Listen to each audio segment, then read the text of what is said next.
মেহেদী আহমেদ রুমির হাতে তৈরি। সৈয়দ মেহেদী আহমেদ রুমি ম্যাডাম জিয়ার উপদেষ্টা।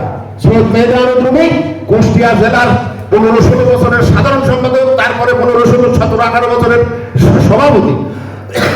তার আগে যুবদল করেছেন গ্রেটার কুষ্টিয়ার মধ্যে। নমিনেশন যে বোর্ড হবে সেই বোর্ডে ম্যাডাম জিয়ার উপদেষ্টাদের একটা ভূমিকা আছে, আমরা জানি। উপদেষ্টারা তো খামাখা বসে থাকে না। নমিনেশন বোর্ড উপদেষ্টাদের কাছ থেকে মতামত নেন। অনেকে আজকে গল্প করে পারেন আপনি নমিনেশন পাবো, আমি নেতা হবো, আমি এমপি হবো। আরে আমার আল্লাহ, গত 17 বছর আপনার দেখলাম না কোনো জায়গায়। আর সেই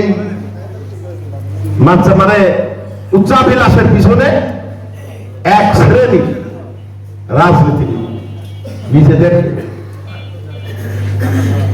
বিসর্জন দেয়। আমি বিশ্বাস করি যারা 17 বছরের পোর খাওয়া রাজনীতিবিদ তারা কেউ ওই সমস্ত নেতার কাছে নিজেকে বিসর্জন দেয় না, দিতে জানে না। প্রকৃত বিএনপির নেতৃবৃন্দ যারা, তারা বিএনপির ধান্দা ধরে অতীতেও ছিল, এখনো আছে, আগামীতেও থাকবে ইনশাআল্লাহ।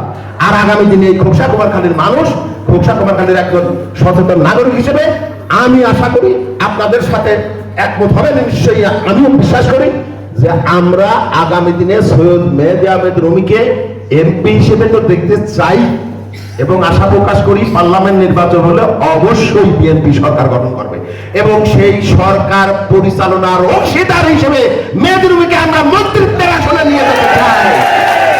কার নামটা আসবে বলেন তো আপনারা?